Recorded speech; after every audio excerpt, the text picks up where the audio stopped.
नमस्कार मित्रांनो, मी आकाश बोलतो उन्नती गोट फार्मवरून. तर आपलं सगळ्यांचं स्वागत आहे आमच्या उन्नती गोट फार्मवरती. तर आज आमच्या गोट फार्मवरती ॲफ्रो संस्थेमार्फत काही कस्टमर आलेले आहेत शेळ्या घेण्यासाठी. तर आपण त्यांच्याशी काही चर्चा करूया. तर नमस्कार सर. नमस्कार. तर आपलं नाव आणि प्रकल्पाबद्दल थोडी माहिती द्या. माझं नाव क्षीरसागर महेश. मी ॲफ्रो संस्थेमध्ये कार्यरत असून ॲफ्रो संस्थेमध्ये जो सुधारित कापूस आदर्श पद्धत प्रकल्प आपण राबवत आहोत. गंगापूर तालुक्यामध्ये आपण 78 गावांमध्ये हा प्रकल्प राबवत आहोत.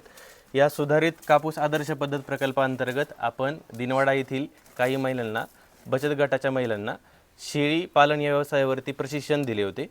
त्या प्रशिक्षणानंतर आपण शेळी खरेदी करण्यासाठी उन्नती गोट फार्म या ठिकाणी आलेलो आहोत आणि या बचत गटाच्या महिलांना ॲफ्रो संस्थेच्या अंतर्गत प्रशिक्षण दिल्यानंतर आज आपण इथं शेळी खरेदी करत आहोत. तर या प्रकल्पाचा उद्देश हाच आहे की महिला उपजीविका विकास व्हावा व ह्या महिलांना उत्पन्नाचा एक स्रोत व्हावा, म्हणून आपण ह्या प्रकल्पाच्या अंतर्गत महिलांना प्रशिक्षण देऊन शेळी खरेदी करण्यासाठी आज इथे जमलेलो आहोत. तर टोटल किती शेळ्या खरेदी केल्या समजा तुम्ही आज आम्ही इथे जवळपास 22 शेळ्यांपैकी 12 शेळ्या आम्ही खरेदी केलेल्या आहेत. ह्या शेळ्यांची निवड ह्या महिला बचत गटाच्या ज्या महिला आहेत यांना आम्ही प्रशिक्षण दिल्यानंतर त्यांनी स्वतः त्यांच्या निवड केलेली शेळीची आणि 22 शेळ्यापैकी 12 शेळ्या त्यांनी निवडलेल्या आहेत. ठीक आहे. आणि जर कोणाला शेळ्या पाहिजे असेल तर आमचा गोट फार्मबद्दल तुम्ही काय बोलता समजा? निश्चित आम्हाला इथं शेळ्या आल्यानंतर शेळ्या बघायला भेटल्या आणि आम्हाला आमच्या निवडीनुसार शेळ्या बघायला भेटल्या आणि निवडता आल्या. तर निश्चित तुमच्या उन्नती गोट फार्मकडं ज्यांना शेळी खरेदी करायची असेल तर त्यांनी उन्नती गोट फार्म येथे संपर्क साधावा. धन्यवाद. ठीक आहे, धन्यवाद. तर या ॲफ्रो संस्थेमार्फत डॉक्टर पण आलेले आहे इथं आपल्या उन्नती गोट फार्मवरती. तर त्यांनी पण शेळ्या खरेदी करण्यासाठी मदत केली आहे. तर आपण त्यांच्याकडून सोबत काही चर्चा करू. तर नमस्कार सर. तुम्ही म्हणजे काय वाटलं समजा तुम्हाला? आज महिला बचत गटाच्या माध्यमातून काही महिला उन्नती गोट फार्मवर आलेले आहे. उस्मानाबाद जातीच्या शेळ्या निवड करताय आणि 12 शेळ्यांची आज निवड केलेली.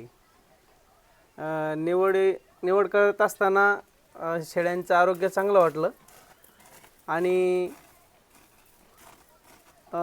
बऱ्याच महिलांचं असं म्हणणं होते की बाबा कमी वयाच्या थोड्या शेळ्या पाहिजे, परंतु शेळ्या जास्त वयाच्या जरी असल्या पण शेळ्या चांगल्या ठेवलेल्या आहेत त्यांनी.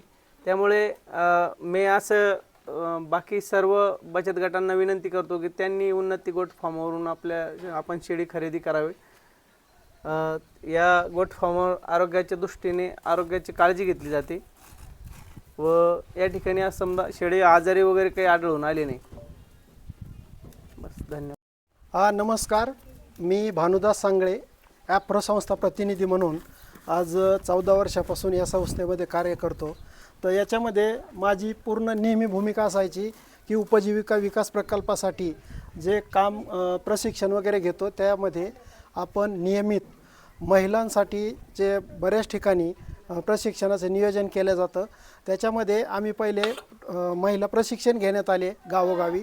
79 गावामध्ये आम्ही प्रशिक्षण घेतले आणि त्याच्यामध्ये प्रत्येक गावामध्ये सांगितलं की आम्ही महिला उपजीविका विकास घटकांतर्गत शेळी पालन हा व्यवसाय सुरू करत आहोत.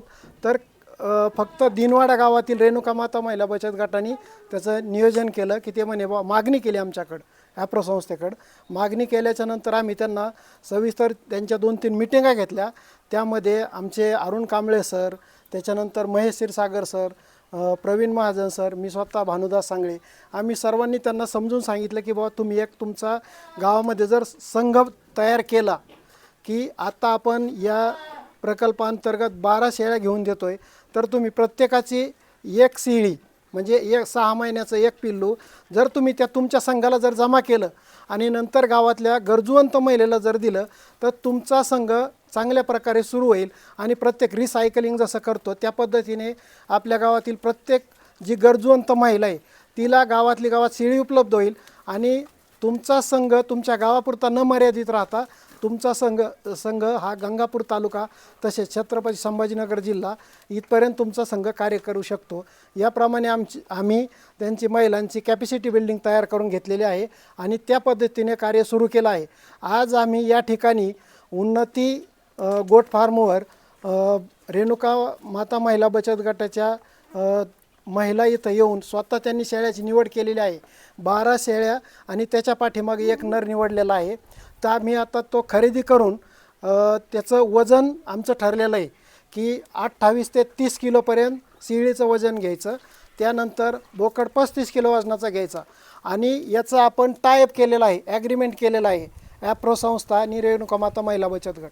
तर त्यामध्ये या महिलांनी शेळ्या सांभाळल्याच्या नंतर 6 महिन्यानंतर परत त्यांच्याकडे ज्या वेळेला एका शेळीला 2 पिल्लं होतील तर एक पिल्लू हे त्यांच्या संघाला जमा करणार आहे, ॲप्रो संस्थेला नाही. आणि नंतर ते पिल्लू ते गावात रिसायकलिंग पद्धतीने ते वाटप करण्यात येईल. ओके, धन्यवाद.